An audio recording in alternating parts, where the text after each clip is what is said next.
Tikim.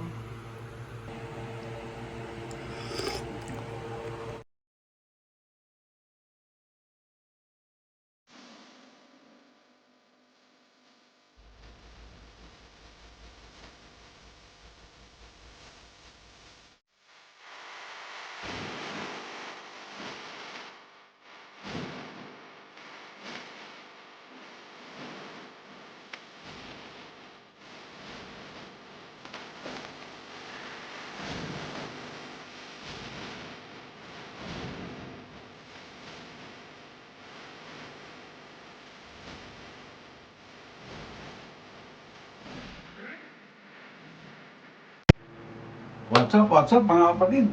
Magandang araw po sa inyo lahat. At bago tayo mag-upisa ng vlog, papasalamat po tayo sa Panginoon sa panibagong araw at panibagong biyaya. At ngayon, nakita nyo naman, nakasuot na naman tayo ng apron. At tayo na naman ang naatasang magluto. Dahil ang lulutuin natin ay ito mga kapatid. Ayan po, ayan, masustansyang pagkain ng mura na, masustansya pa. Mag-aadobo tayo ng panang manok. At ayan po yung ating ingredients. Ayan. Aha. Ngayon, meron kakaiba naman na gagawin natin. Hindi katulad dati natin ginagawa. Ngayon ay magigisa tayo. Gigisahin muna natin. Ito nga pala, natanggalan na ng nanay ng kuko.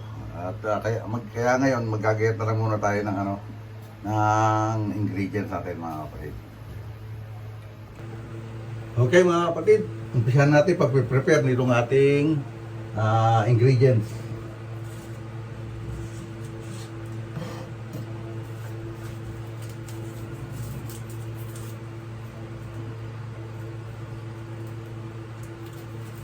Para mapurol na naman ang ating kutsilyo. So, hasa muna tayo ng kutsilyo mga kapatid. Old style na pag hasa.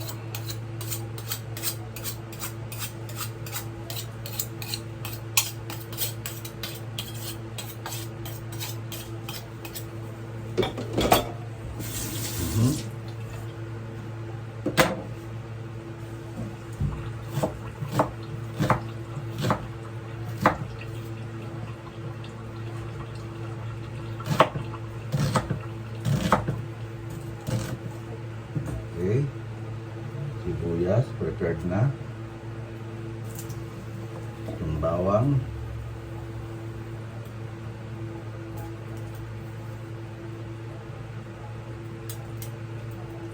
ito mabilis lang na vlog to mga kapatid kasi lulutuin natin siya sa pressure cooker. Ito malimit namin kainin to dahil ulamin itong mga panang manok kasi sabi ng mga doktor maganda raw sa katawan dahil may collagen, maganda sa balat. Dahil may collagen siya kaya, at saka mura pa siyempre, murang pang ulam yan pero masarap naman, diba?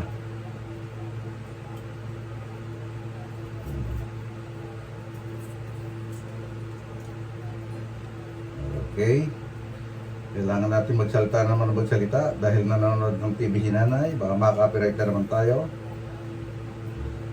Yung ina-upload ko ng isang araw, buti hindi na-copyright. At meron tayong ina-upload rin na may mga music, di ko alam.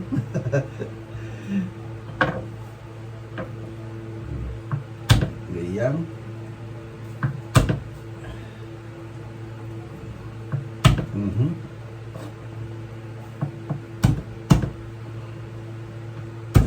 Okay. Tapos to, talo pa natin.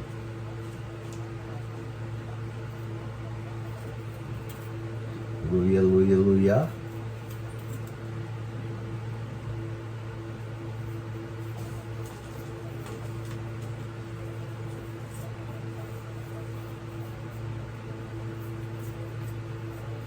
Yan ako sa sa Indian market na bili ng ano, ng luya at sibuyas.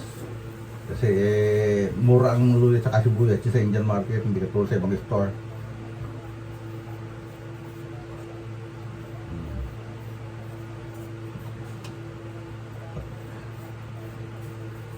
Maraming mura sa kanila sa Indian store. Okay. Ito, gagayatin din lang natin ito ng manilipis.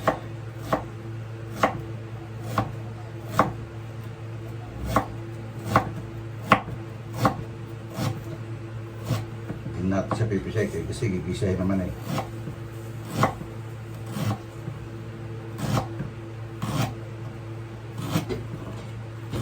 Misa susubukan naman nating magtinola ng mga panang manok.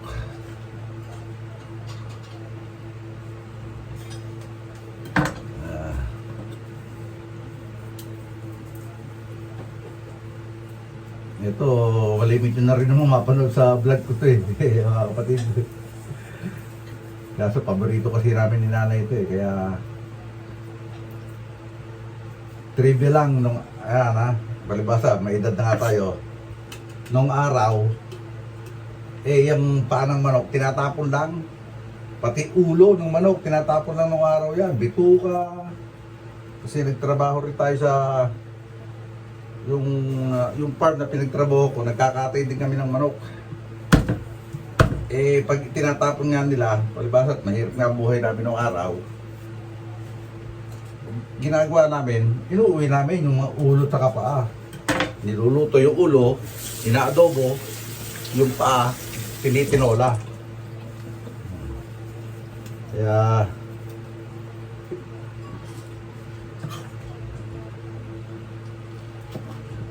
ulam na, libre.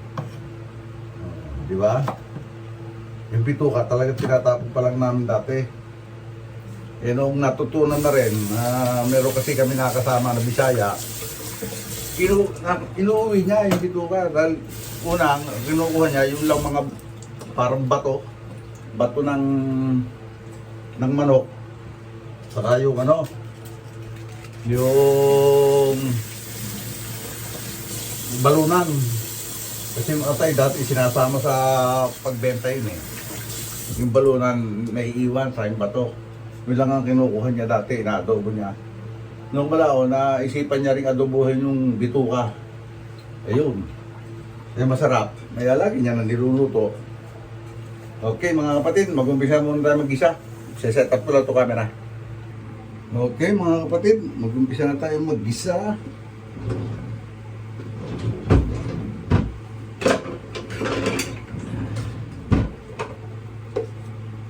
Ito ang ating panggigisa. Panggisa, mantikilya. Ayan.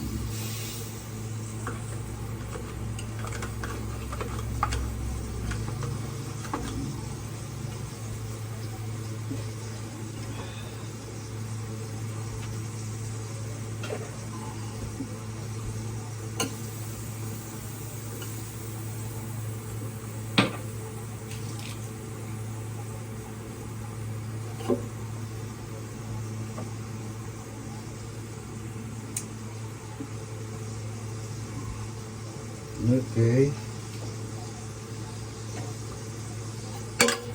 Lagyan natin ng sibuyas.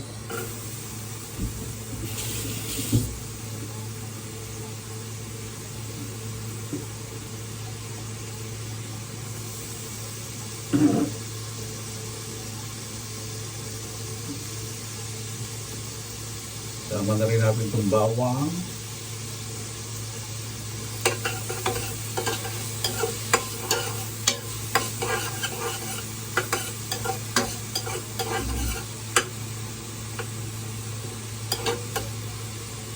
At luya. Diba?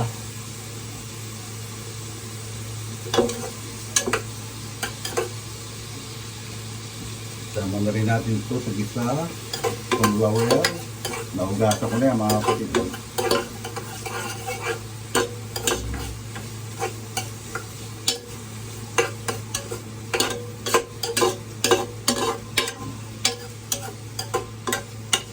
Kasi kaya ko ginigisa, mga kapatid. Meron nagsasabi, bakit sinushortcut ko raw? May nagko-comment kaya sabi ko, ngayon, gigisa na naman natin. Pero halos parehas lang naman ang proseso niyan. Kaya lang, mas maganda rin yung talaga yung ginisa. Kasi, tawag dito, may malasa. Why? It turns off, why? My goodness. Turn off ang ating kuryente. Bakit? Okay. Kasabay kasi. Makapal kasi itong pressure cooker. Kaya bumibigay yung ating kuryente. Okay. Hulog na natin to.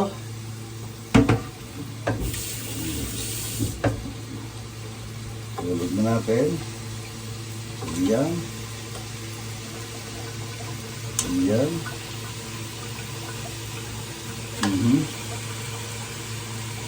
Malalaki yung paa ngayon, ha? Oh, tataba.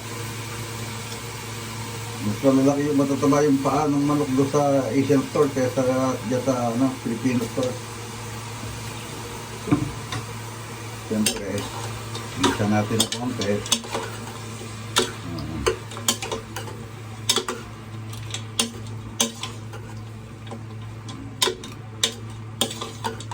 Ayan.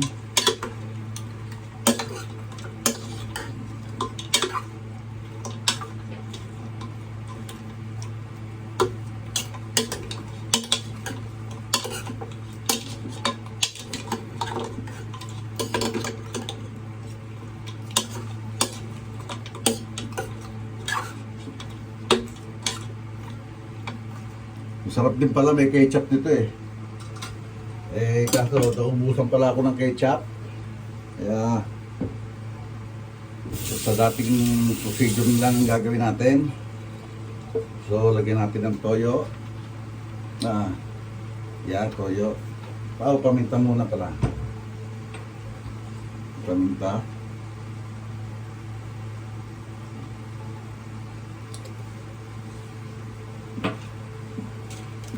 Kasi madali rin maluto dahil pipresot natin ng magic.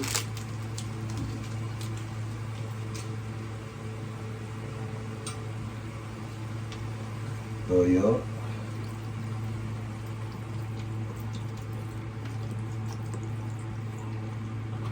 Then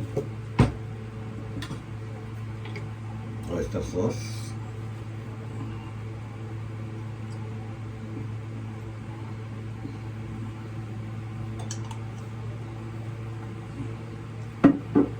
Yung suka natin ay kokonti. Titingin pa tayo sa labas, baka meron pa. Dali lang mga kapatid. Mga kapatid, dahil naubusan tayo ng suka, try natin to, rice vinegar para sa salad to eh. Pero tingnan natin. Matamis-tamis daw to eh. Ayan.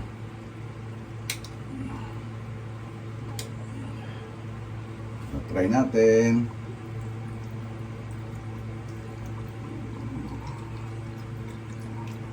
Sabi ko nga sa inyo, pag ako nagluto, kung ano yung available dyan. Kasi hindi nga tayo nakapamalengke. So, nakapamalengke man, hindi tayo nakabili ng ganyan. Kaya, yan, ng suka, yung regular na suka, kaya yan ang ating ilagay. So, okay na rin naman, siguro.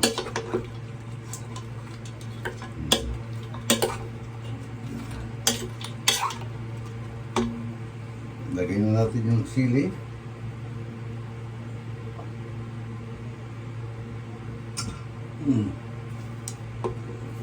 Diba? At maglagay na tayo ng tubig. Kompleto na naman eh, di ba?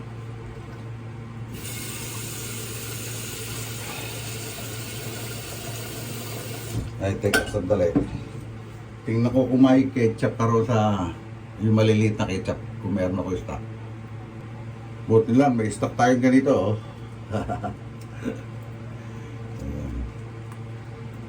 Heinz ketchup. Wala na kasi yung UFC. Naubos na. Yung isang ano ba niluto ko? Excuse me.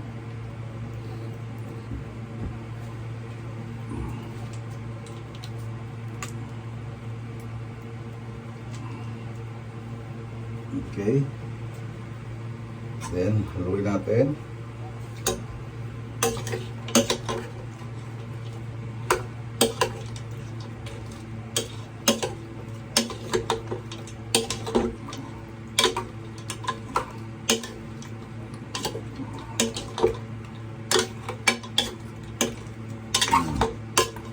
Then, tubig.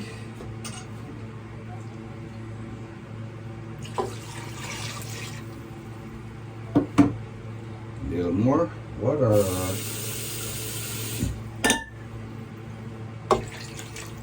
Okay. Haluin natin ng konti.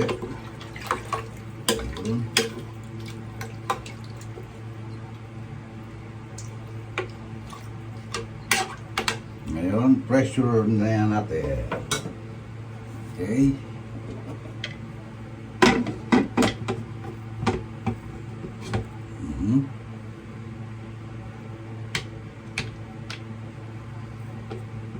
Lock na. Okay. Amen ulit mga kapatid. Ayan, nasirit na mga kapatid. Ayan. Kanina pa nasirit yan. Kaya papatayin muna natin para lumamig siya. Tapos titingnan natin kung okay na yung lasa or malambot na bago natin apoyan uli. Okay, patayin muna natin ang kalan mga kapatid para lumamig siya. Ayan. Ayan, sumitiit pa ulit. Kasi hindi pala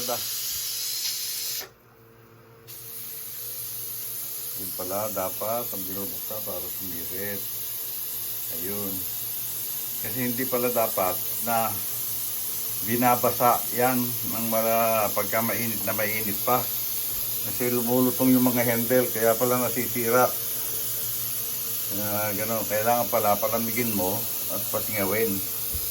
Kaya pala madaling masira yung mga pressure cooker, yung mga handle. Dahil ito kasi plastic lang, pagka nainitan siya, tapos bigla mong babasahin, lumulutong. Trivia lang. Okay, yan. Nantayin natin yung para mabuksan natin. Pinasirit ko na. Okay. Yan. Mukhang malambot na siya mga kapatid. Oh. Kaya titikman muna natin. Tikim natin. Tikim. Yan.